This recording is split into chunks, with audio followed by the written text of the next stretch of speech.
Hello and welcome to episode 44 of Entertainment of Excellence, the podcast where we talk about films, TV, all of it. Hi, I'm Ollie. I'm Thom. And I'm Ben. And today we're talking about the 2021 miniseries, It's a Sin.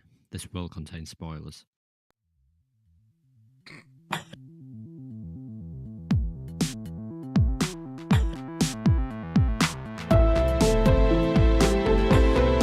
Yeah, that's interesting.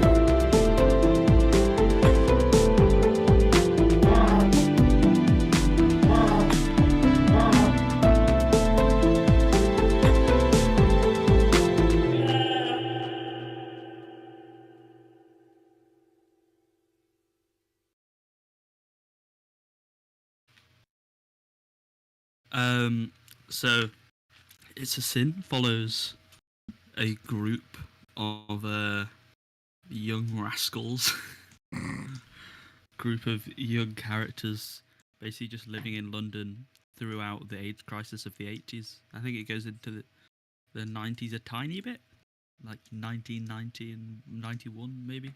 Yeah, the very end. So, how do you want to go through? Do you want to go through episode by episode like we did for Haunting of Hill House? May as well, I guess. It won't take us long because there's only 5 episodes. Yeah. Yeah. Go on. One of you two take the lead, because I watched this a few weeks ago. So Okay, so the series starts out by introducing the thing that's most confusing about the show is it starts out introducing 3 of the main characters, but there's like 4th and 5th ones that appear like in the first episode that become like vital throughout the show. So it introduces it like it's the story of 3 people, but it's actually more the story of like 4+ people. Those 3 people are Richie, who was born on the Isle of Wight and moves to London, played by Olly Alexander. Roscoe, who comes from like a really conservative black family, and who leaves home because he's gonna get taken back to like, was it Ghana to like get converted or something. And then Colin, who's like a shy Welsh kid, who's staying in a bed and he's like it's not a bed and breakfast. You mean Colin. Welsh accents are amazing. Yeah, he's like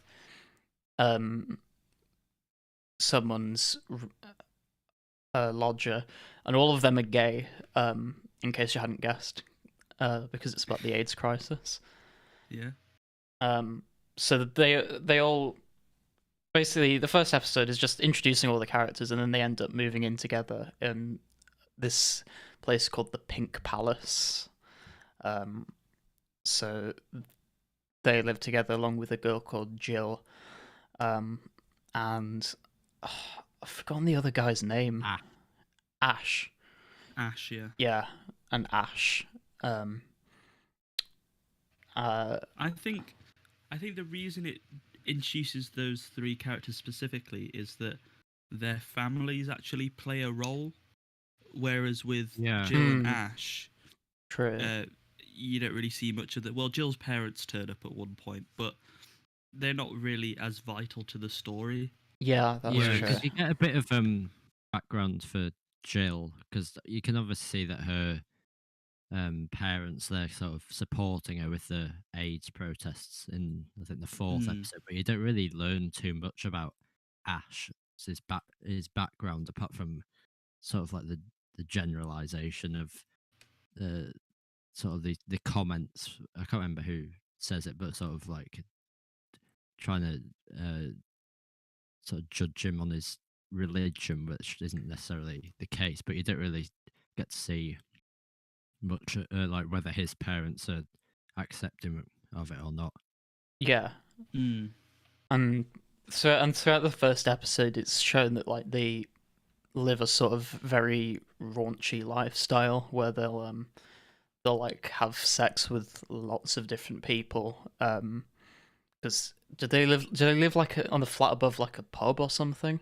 Yeah, well, it's not all of it because Colin doesn't and Jill doesn't. I don't think it's Hmm. said to be all of them. I think Yeah, it's it tries mainly to Richie and display. Roscoe.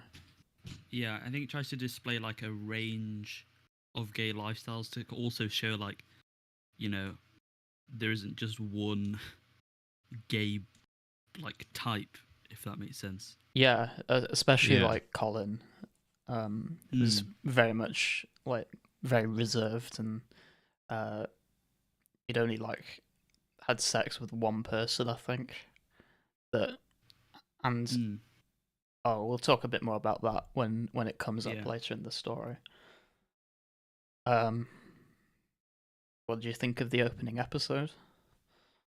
I thought it was pretty solid in introducing all the characters. And Yeah, because yeah, I think it was a solid opener. Neil Patrick Harris is good in it. Yeah, I'd say this one deals more with the characters, and then like the threat of AIDS is starting to emerge. 'Cause at the end of this Mm. episode, you do see the first person die, and it's sort of that.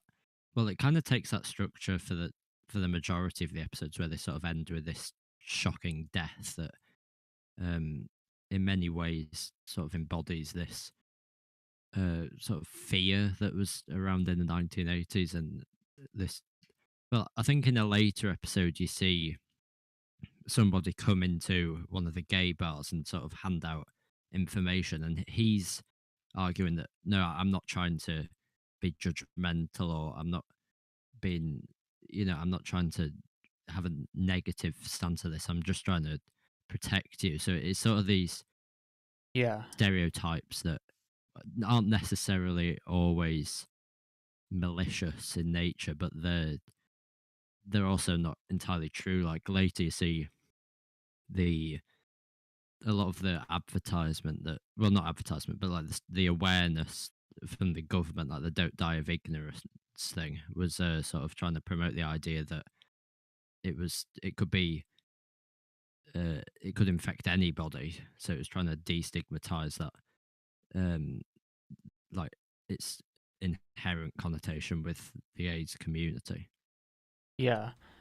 And the first death is so Colin gets this job with a tailor's, and he seems to really enjoy it, and because he finds I've forgotten the character's name, but Neil Patrick Harris's character, the boss is a bit creepy, but the Neil Patrick Harris kind of takes him under his wing, um, and you find out that he's gay as well, and it sort of becomes, I guess, a father figure to him. Um, and then towards the end of the episode, like he is ill with AIDS, and that's how you're really introduced to it because he's sort of isolated in this hospital ward. People won't go in or out; they'll just drop food off because they think it's like infectious and stuff. And at the very end, you just see like his body being disposed of, and um, that was quite emotional. Mm. Yeah. Something else you see in this, in terms of the characters, it's sort of a bit of foreshadowing to what's to come later in the last episode, especially. But when you see Richie going to, to visit his parents, and he's sort of setting up this, well, you presume that he's going to, come out as gay, or, but as soon as he arrives, it's already, you're already cringing a bit where they're sort of looking at, um, what's she called? I've completely forgotten her name. Jill. Yeah, they're kind of looking at Jill and like, oh no, we accept everybody in this house. But then you find out that he's actually coming to tell them that he's switching courses to English and drama, I think. And they're Yeah. Yeah. Like, no drama, Don't get a approve. job. No. And then I'll just talk briefly about this now. Like it seems at the start it's presented that Richie's mum is quite accepting of, because neither of them know that he's gay, but she seems to be quite supportive of like him, his career. Well, she was a bit skeptical at first, but like certainly as things go along, she's supportive of his career. She's like offers him money, and the dad's like sort of that conservative patriarchal type, who'd rather he just go into, is it law? Yeah. And become like a provider and sort of fit the classically masculine role, which Richie just did not want to do. Yeah. So it seems like he was sort of the toxic masculine type, and the mother was more accepting. Although the dynamic may change as the story progresses, given this may contain spoilers. Ooh. There is a high probability that this contains spoilers. Damn. Cool. Anything else you'd like to say, or should we move on to the next one? Let's move on to the next episode, Ben. Yeah. Damn. Cool. So, the next episode, you have to remind me what happens in like 2 and 3, because I kind of get them merged together. Is this the one? This is the one that deals more with Grizzle and that. Yeah, Gloria. Yeah. Yeah. Yeah. So Jill has to like take care of him and also keep the fact that he's got AIDS a secret. Yeah. Yeah. Because and it kind of shows like how, you know, the stigma of, or not the just the lack of information about AIDS and all these precautions that everyone is taking to try and keep safe, like Jill wearing gloves and not going anywhere near him, like leaving meals by the door and stuff like that. And then later on, when I think his parents go to get him, like they're really hostile towards Jill for looking after him. Yeah. And seem to almost like blame her for him getting AIDS. And yeah, I think or foreshadowing. It was a very like angry time of where people not really knowing why it was happening, I guess looking for people to blame, when really there wasn't much to blame because people just didn't have information. Yeah, it's sort of that lack of information. It's literally just a disease, yeah. So like the lack of information sort of breeding like prejudices, stereotypes, and sort of resentment towards people. Because in the first episode, like, there's like a whole monologue where Richie's just in denial that it exists. It's like, how could a disease target only gay people? Can it does it detect your homosexuality and then infect you? Which is also a fair stance to take, because that is how like the media was spinning it. Yeah, and also like it says only gay men are dying. It says it causes cancer, and cancer isn't infectious, so how is it real? And at this point, it was only really a thing in America. Which also in this episode, Colin does go to New York. Oh no! On a work trip. Oh no! This creepy. I assume you didn't like that scene. Oh no! It's just. I like the way that this is probably credit to the writing, because he's presented as really creepy, and he's always makes you feel really uncomfortable on edge. This is the owner, the boss of Colin, by the way. Oh no! And but at the same time, there's always that element of doubt. Like, is that just meant to sort of be the way that it's shown, and he's not actually like this? But then near the end of, well, the first thing you see is him getting fired as soon as he returns, and then right at the end of the episode, you have like this montage where he's being arrested in a public bathroom. So yeah, you're kind of like Colin's explicit. Colin's quite a shy guy. He might like have anxiety. Is this really what's going on? And then at the end of the episode, the boss just gets arrested for like having sex with a girl behind like a a shed or something. It's like, Oh yeah, I forgot about that.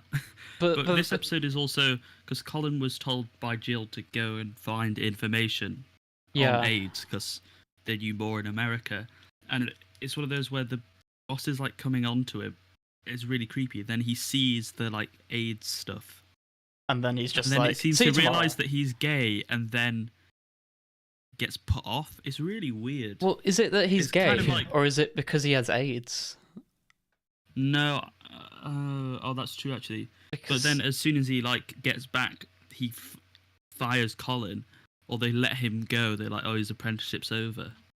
Yeah, and they won't say why, and it's obviously just because he's gay. Like, it's still, because that really annoyed me because Colin did such a great job and loved it. Yeah, and them firing him, I was like, oh.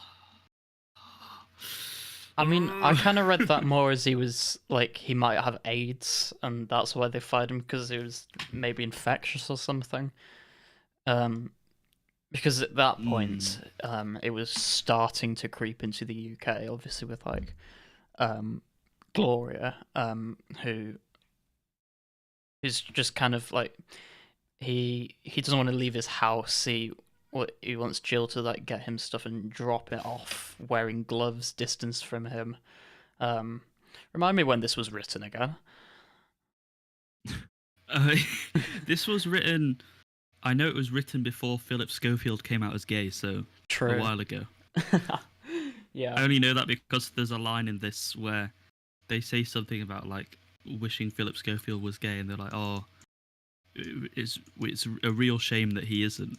And Russell T Davies thought that was a safe line to put in because there were rumours around, but also he was married, so he assumed that it was he wouldn't come out. The line was like famous people who are secretly gay. It was like, you know who else? Yeah. Philip Schofield. Yeah, I mean, Russell T Davies is pretty prophetic. Like, not only did he sort of, well, if he wrote this like before the COVID pandemic and stuff, there's a lot of resemblances there. And then obviously the Philip Schofield thing was just more of like a subtle like prediction. But I also like the fact that I might be reading too deep into this, but to me, I felt that like the pink palace and that mug, the pink mug, was quite symbolic of the change in attitudes because at the start you sort of have this really it's sort of like carefree, and it's a bit like you just do what you want. And I think we'll come back to what Richie says in the final episode, but he's sort of saying that he doesn't want it to be covered up as him having cancer or pneumonia. He wants it to be said that it's AIDS because that sort of makes people think of all the fun that he had. So, you have that at the start, but then you see this mug being broken and thrown away, which sort of embodies a lot of that fear that because Gloria comes and uses it, which you could say is a bit irresponsible, but I think it was sort of viewed as like if you have it, then you're definitely gonna die. So yeah, it's just like the change in attitudes.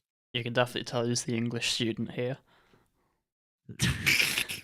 But yeah, no, I can definitely see that. Just trying to think what else happened this episode. So was this the one where? Well, Colin will have started up his new job. It ends with Colin having a seizure, doesn't it?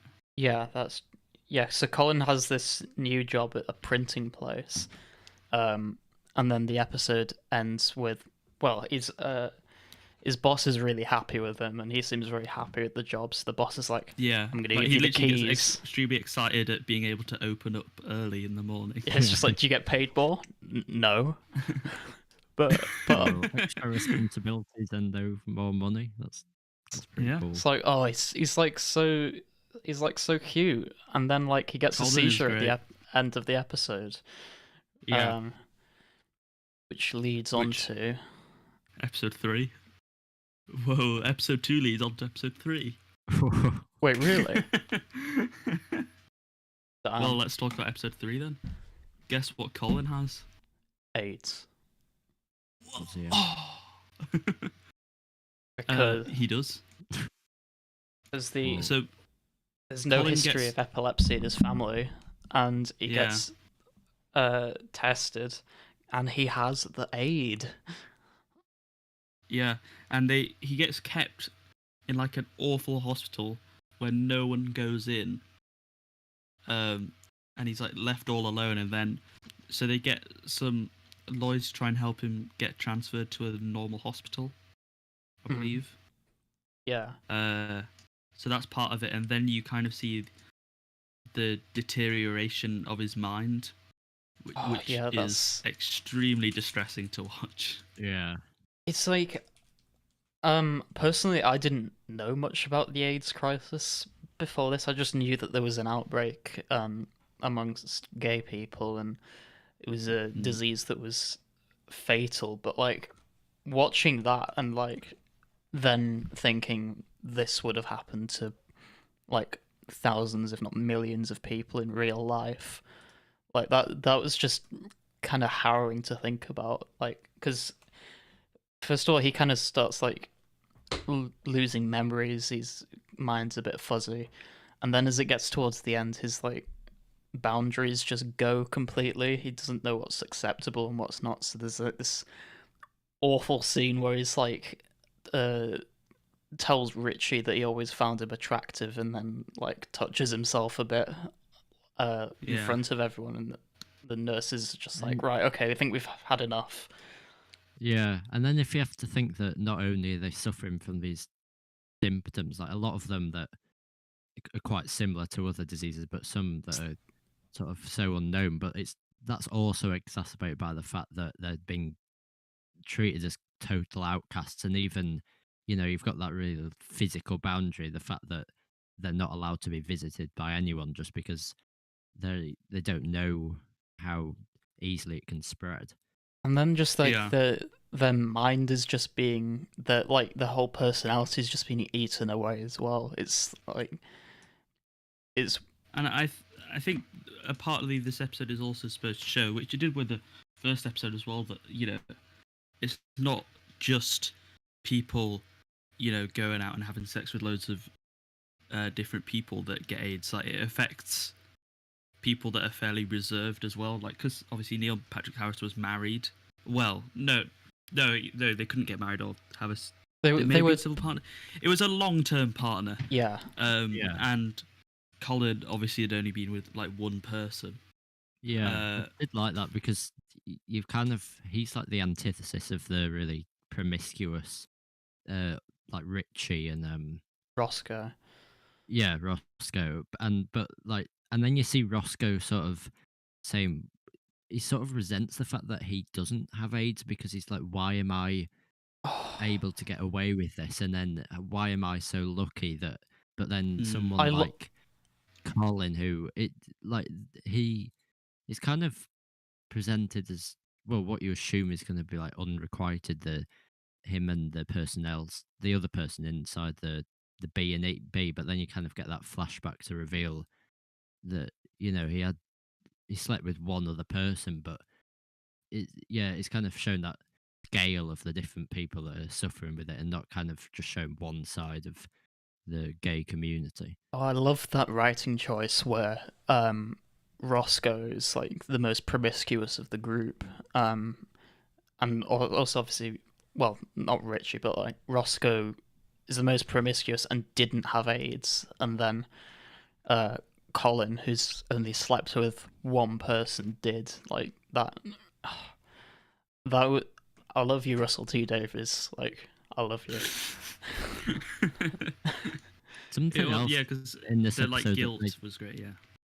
Yeah, something else that they set up in this episode that I thought was, well, it was initially quite unexplained, but then you sort of understood it more. And the next one was, I think it was in this episode, the stuff with Stephen Fry and Oh yeah. Yes, it is this episode. Roscoe. Yeah, so like, I didn't originally understand what that was, but then it does reveal it. Yeah, so like Roscoe sleeps with this man who's really rich, and he's like, "Oh, I'm moving up in society." So he goes back to the house, or well, the suite where he lived, The and pink palace. Oh no! Oh, No. you mean the apartment? Okay, yeah, and he didn't live there. It was Stephen Fry's character, who's I don't know his name, but he was like a powerful politician. And then at the end of the episode, it's shown that like they're sleeping together now, and that was a bit confusing. But as you said, it's explained more in the next episode. Yeah. Which we should go on to now. What? Yeah. So just everyone on the tips of the I don't know the phrase. I'm too tired. Everyone on the edge of their seat. That's it. Everyone at the edge of their seat has to find out what it was. It was just the quote was something along the lines of, "You have to dip your head in the dirt to smell the roses," because like Stephen Fry's straight, and his character is the character is straight. No, he's not. He says is. He's wrong. What? He's in denial. Like he says he's straight, and he has an erection for Margaret Thatcher. That was so funny. Speaking of Margaret Thatcher, this was maybe my favourite episode, maybe the last one actually, but because I liked the political side of this series. So you see Thatcher, who was like really openly homophobic, and if you look at policies like Clause 28, which you kind of see a bit of with that being enforced in schools, it was things that were overtly attempting to create this hostility towards the gay community and sort of align this disease directly with those people. Whereas as time goes on, and like more so in the late 80s than the early 90s, there's people like Diana and the Don't Die of Ignorance thing that is trying to sort of destigmatize it. So, and then also at the end, well, near the end of this episode, you've got the protests, which were, fighting against the fact that the drugs companies are trying to sort of exploit the disease to get more profit. So I really liked the fact that it showed the political side of it, but I'd kind of like to see that a bit more, because I know that this very much focused on the reaction to the epidemic in the gay community, but obviously AIDS isn't something that only affects those sort of people. So I'd kind of liked more of a range or a scope to see like different reactions maybe, but I guess if you're just providing one perspective, then that's kind of does its purpose. Another thing that this episode does as well is it kind of shows like police inciting violence in peaceful protests. Yeah. Because they're all lying down on the ground, and then people call the police, who basically just come in and instantly start beating people with batons and throwing them in to police vans, and it shows how protests can turn violent without it being the fault of the protesters, which I think was also a good thing, which again became very relevant because of BLM protests and stuff like that. Like Russell T Davies is just maybe we should get him to start predicting stuff. Nostradamus. Yeah, because that's definitely something that was quite prevalent in the 80s with like the 1984 miners' strikes and like the poll tax riot in 1990. So I think there's definitely, it does provide an interesting but quite subtle criticism of the police and sort of their reaction to this. Well, the protesters are very adamant that this is non-violent, but they're the ones, like the police are the perpetrators of it. Yeah, because they were just chilling in the roads, Yeah. Okay, so And this. obviously you see the reactions from like the general Oh, public, the kind of show this real stigma and animosity towards them that kind of was very pervasive, I'd say, in society. But I guess so that's sort of showing the difference between, well, not the difference, the similarities and parallels between the political side of it and the more personal side in society. yeah. Just a side note that's completely irrelevant. The slur bender really had me like rolling at the beginning because the first thing I thought of was like a couple months ago I watched Avatar: The Last Airbender. Um, it's just like you benders. Oh. But then it gets even funnier because then when you watch Legend of Korra, there's like a bit of animosity towards benders, like element benders in that as well. So that was funny.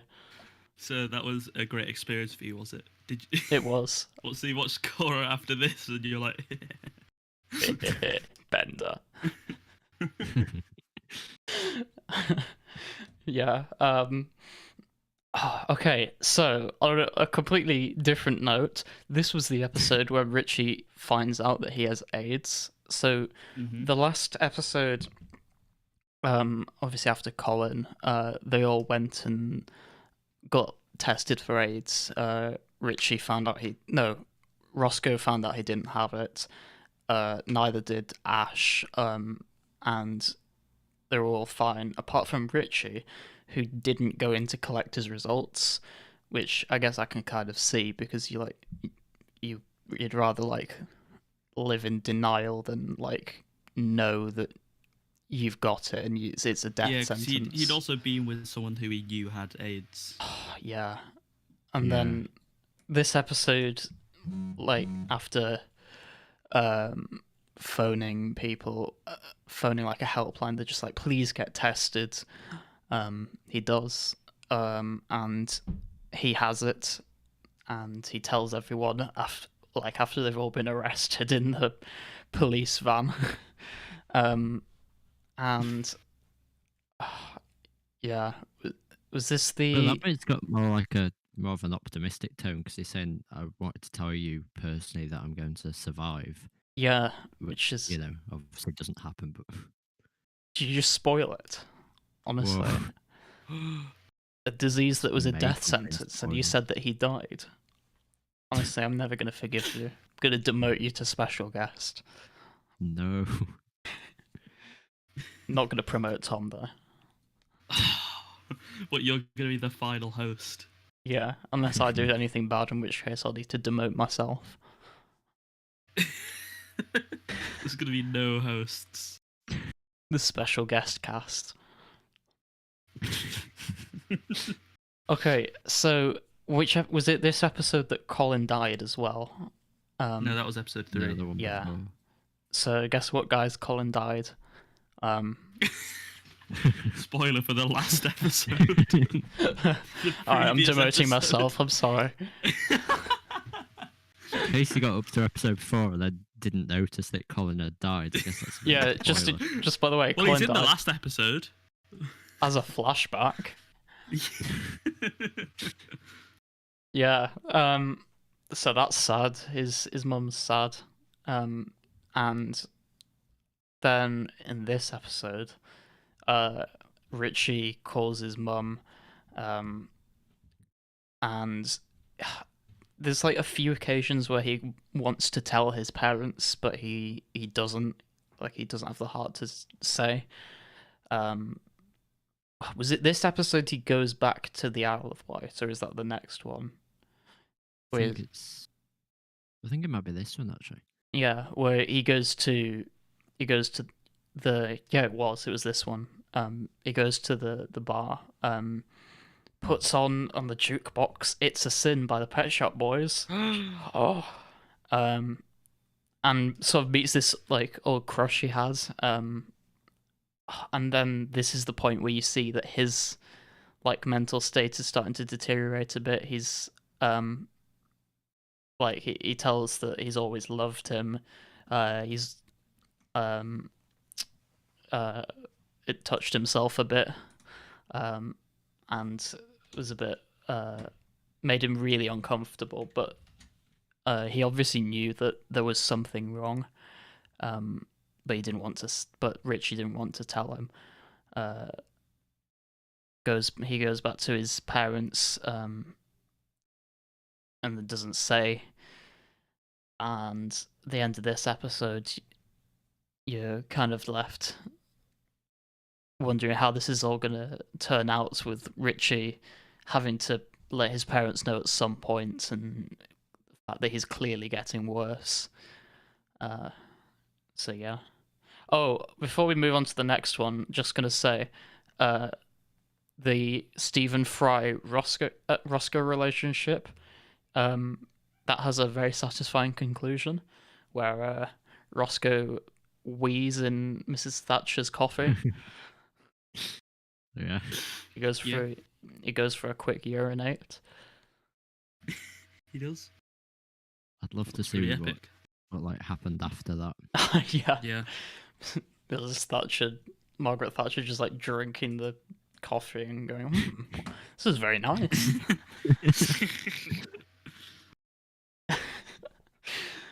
So, before I keep droning on anymore, we've got the last episode, which is the finale, and oh boy, this was over the span of like several years and finishes in 1991, I think. And it's essentially just showing Richie battling AIDS, and he's taking everything to boost his immune system. He's like trying to live as carefully as he can. He's got his friends looking after him. But eventually, like everyone else, he succumbs to the disease, and then there's that hospital scene, which that hospital scene had great cinematography. I like the long shot down the corridor of his mum walking, a bit reminiscent of the Hill House episode 6. Yeah, I like that as well. I think with Richie, especially in this one, you start to sort of sympathise with him less, and it could be kind of because of, well, two factors I'd say, as you were mentioning about like his deteriorating state because of AIDS. It could be due to that, or at the same time you've got, we'll come on to it, but the massive conflict they have with his parents, especially his mum. So like the fact that he can't openly come out to them or sort of explain the position he's in, because he sort of fears that backlash. But I think that first of all, the fact that he admits to spreading, like being aware that he has it, but he keeps on sleeping with people and spreading it. Yeah, I think that's something that's questionable, and also just the fact that he doesn't tell them, like the fact that his parents only come, I think it was to talk about like what they're going to do at Christmas, and then they find out he's in hospital, and it's then when the truth comes out. But I kind of I think it's a bit flawed, what his judgment in this, like in relation to those two things. Richie is definitely a very flawed character. Yeah. And then I guess you can make the argument for his friends as well, because obviously when there's that scene where his mum's confronting Jill, and it's like, you led me on, you made me believe you're his girlfriend. I'd never did that. He was never gay. Or you kind of think that Jill's the good person, but then you also think that like his friends are like, they didn't question him like spreading the disease, and they weren't like angry at him for that. I know it's like hard to like be angry at someone who's dying, but there was that sort of, you if you look at it, maybe they weren't as harsh on him as they should have been. Yeah, I guess the only thing you can do is someone that is dying, like. It's just like it gives you moral ambiguity, which. Thank you, Russell T. How? But in relation to his mum, I think that like Jill is sort of saying there's two things really that she's done wrong. The first is just to complete and utter ignorance, and you see that scene where she's with that other woman who's sort of laughing at the fact that she didn't realise he was gay. Yeah. And then you also, I mean, this is obviously isn't just her. This is, well, not universal, but it's quite a common thing, especially at that time. It's something you also see with Roscoe as well, but I'd say even more so. Just that shame that's attributed to, being gay, and like, I think that was sort of galvanized by this disease because it was often called the gay plague, and you kind of see in this episode especially. I can't remember who it is. It might be Richie saying, "Oh, this was the perfect disease to come along and sort of back up these suspicions that a lot of these conservative parents have who don't necessarily support their children in that sense." Yeah. And then the episode just ends on this like awful conclusion, where the mum, so the mum's obviously like at the start meant to be the better of the two parents, and the dad's sort of like this patriarchal, unsupportive father figure. But when he realizes that his son's dying, he sort of gets knocked into place and realizes he should be supporting this kid, whereas his mum just turns into this like vengeful, like overprotective parent who is trying to like diminish Richie's own like personal choices and his own responsibilities. She takes him back to the Isle of Wight and just refuses to let any of his friends see him. Tells Richie himself that Jill's busy, she won't see you. And then Jill comes to the Isle of Wight and camps out at a B&B and just waits on their doorstep to be let in to see him. And then ultimately, this final scene where the mother comes out to say, "Okay, you've won. Oh, by the way, he's died." And it's just, oh, he died and she didn't let his friends see him. And worse than that, she was downstairs and he was completely on his own.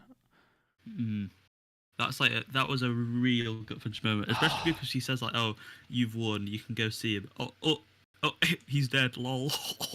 It's like I don't like cry at TV shows, but like that just left me empty. That was I think I may have cried at episodes 3 and 5. Yeah. And then the reaction you get from Jill, like, it is very harsh, sort of blaming her for. Well, she basically says that she's responsible for all of these people who've been infected, or people like her at least. But at the same time, you do understand where Jill's coming from. She's obviously very emotional after hearing that. She was a lot more gentle than I would have been. Yeah. Oh. I'm gonna punch his mum so hard. All my homies hate Rich's mum. But like they kind of, there's a semi-redemption arc for Richie's dad. Like, I know, he's like going to be a bit more understanding. Like he's like, because he's like with the mum, he's like, "Our son is dying. Can you try and like comfort him?" Like in the hospital, like, okay, when his dad just breaks down into tears and he's just like he's dying, and the mum's like slapping him and says, "Just get up, get up. You don't want to." It's like that shame, that stigma, I guess. Yeah, because get up, stop being a wimp. I'd say there's like quite a big disconnect established between Richie and his parents, and you really don't see them that often. Like, he doesn't really call her that much. There's like one moment where he sort of calls her out of the blue, and that's when I think that might be when he's found out that Colin has AIDS or something like that. And then also there's kind of that spontaneous decision where he decides to go home, but then he makes the tea and then he leaves. So you don't really ever sympathise with them at all, mostly just because you don't really get that much of a perspective of them. Whereas the other parents, I think it's very different because Colin's parents is, well, you only see his mum, but she's like really upset with the situation, and then you also see Roscoe's dad, who kind of does a full 180, and um, he's kind of doing some active work to try and, he's asking if he can be forgiven for like this prejudice. Yeah, I really like that arc because he's shown as a very like conservative Christian at the start. But then he says that he went and he just saw that like all of these people were just being locked away with no contact and being treated like I don't know, like animals or something. And he's just like, you obviously see that like the Christian side of him's like, well, this is wrong. Like they might be gay and there's that whole thing there, but like they're still people and this is awful. Oh wait, I treated my son terribly. So now when Roscoe appears, he's like asking for forgiveness, and there's this shot as the episode ends of like Roscoe going back to his parents' house, which kind of provides a little bit of optimism after the whole Richie sequence. Yeah. Which was nice. It was nice? It was nice. I agree. How nice would you say it was? Nice out of nice. Wow, that's nice. It's nice. Nice. Okay, do you want to give ratings? Well, we've just, quickly discussed some more like general things. Okay, yeah. So, okay, soundtrack. I think something that's soundtrack. Okay. I didn't notice the score that much. It kind of was serviceable. Yeah. But the selection the of songs used. Yeah, but the selection of music for the soundtrack from the 80s was absolute bop. Like, great selection. Yeah. Yeah. Yeah. I really liked all the colours. There were a lot of colours. There were. They were nice. A lot of colours. Was it just me, or did the colours when Richie was at his parents', did they become a bit more faded then? Yeah, it was a lot more drab. Well, especially in the Pink Palace, it's very vibrant and Yeah. I think Russell T Davies deliberately cast all the gay characters with gay actors, so and I really did like the performances in this. I especially like Jill, because I think she's quite an unknown actor. Like, it doesn't seem like she's been in that much, but I thought she, especially in that last episode with that confrontation scene, I thought she handled that really well. Yeah, that was really good. And Colin's actor, who also hasn't been in that much. I think all the performances were great. Yeah. I never wasn't sold on anything, and the emotions definitely came through when they needed to. Yeah. Definitely. I agree. Yeah. As we said, the cinematography, especially in the final episode, was great. Apart from that, there wasn't like any like standout over the top moments, but there were no shots that were jarring. It was all very smooth and clearly quite well thought out. Yeah. I mean, I'd probably say that the style was quite a lot of sort of following characters. So I think, I mean, this isn't just to do with the cinematography; it's also to do with the editing, probably. But like that sequence with Richie, and I can't remember if it's the first or second episode, where he's kind of talking about the fact that he doesn't think AIDS is really real, and Oh yeah. I know that's got like a very distinct style that isn't necessarily like there's not another sequence like that, but I think as Tom was saying with the colours and all that, it definitely is consistent with the style that he uses in scenes like that. Yeah. I think it was really the writing that helped. Oh, the propel writing the was show amazing. forwards. Because really, I'd say that like the plot itself, apart from like not much really happened in kind of the first 3 episodes, apart from the big reveals that someone has AIDS and then sort of dealing with that. But I think that allowed for a lot of the themes and sort of the social issues to be more prevalent. Yeah. Indeed.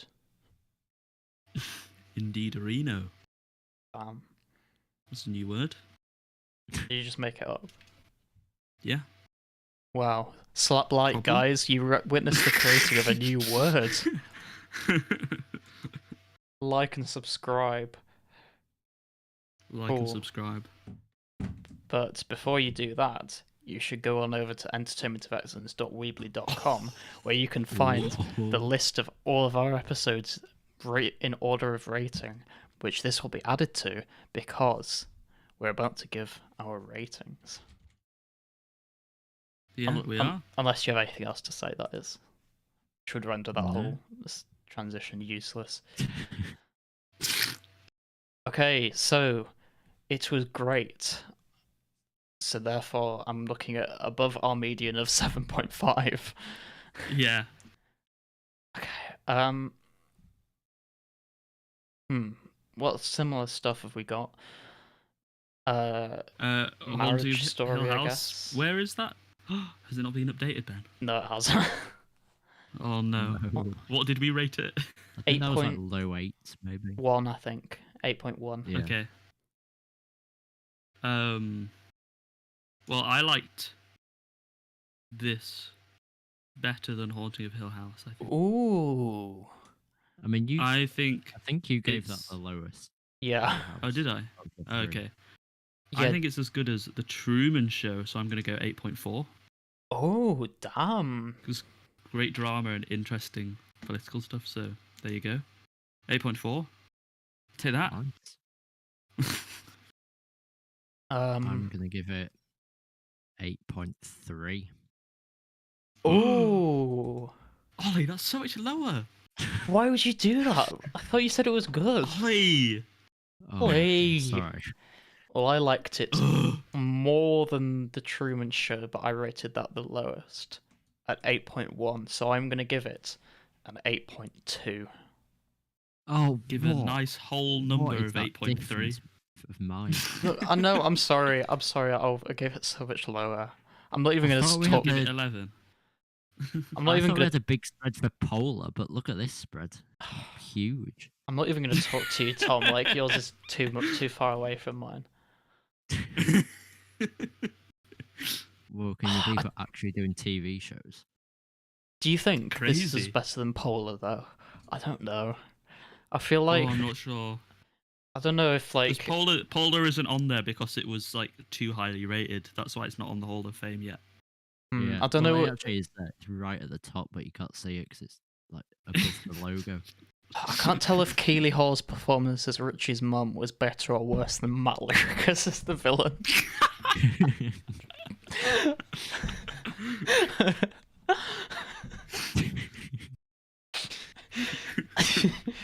Oh man. Okay. Next up we have Submission Spotlight.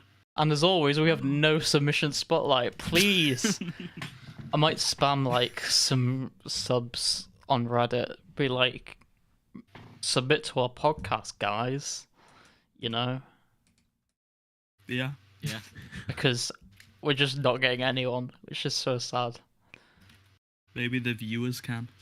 Oh, Ooh. If you have any form of entertainment, such as writing, music, or a short film, please do send it in via the contact form of the entertainmentofexcellence.weebly.com website or through DMs on Twitter or Instagram, both of which are at EOV Podcast. Alternatively, even if you just leave a comment or reply to a tweet, we will see it and we will include it in our next episode. Our submission spotlight runs for 10 minutes and we will give constructive criticism and we will possibly feature you for a quick interview if you wanted to, which doesn't have to be live. It could be pre-recorded at the date of your choosing.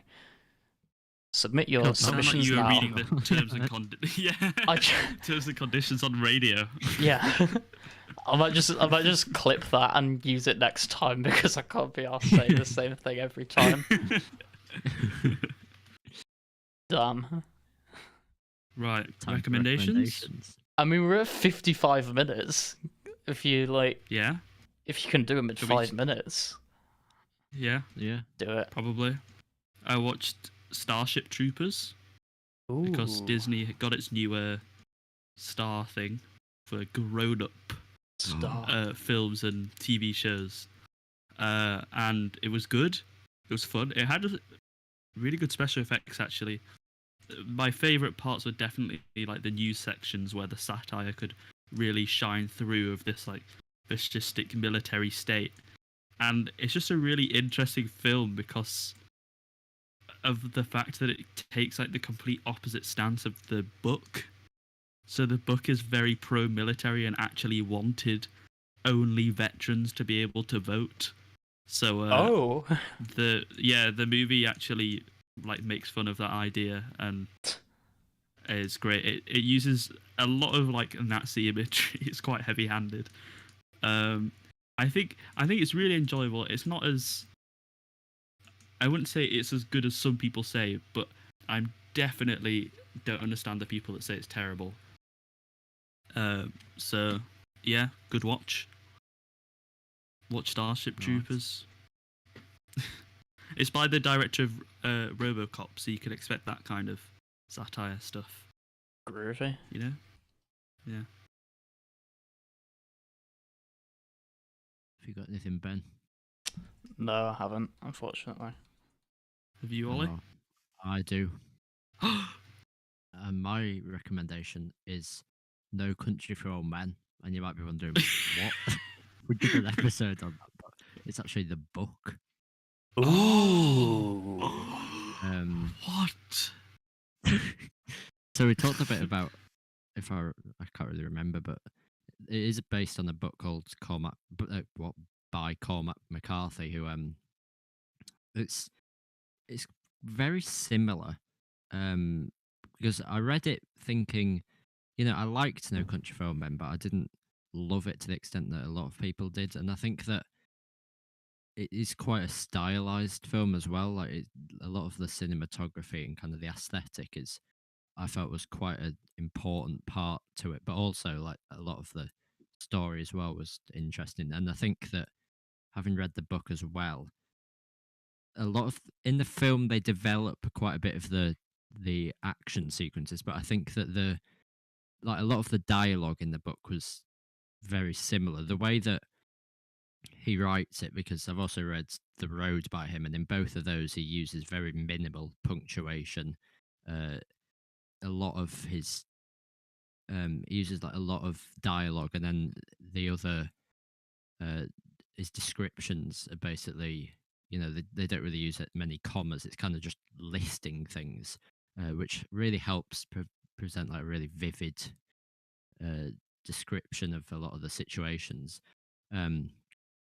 The chapters are also structured quite interestingly, because each chapter, I think there's 13, they each start off with kind of a internal not internal, but like a monologue from one of the characters, Belle, who's like the retiring policeman.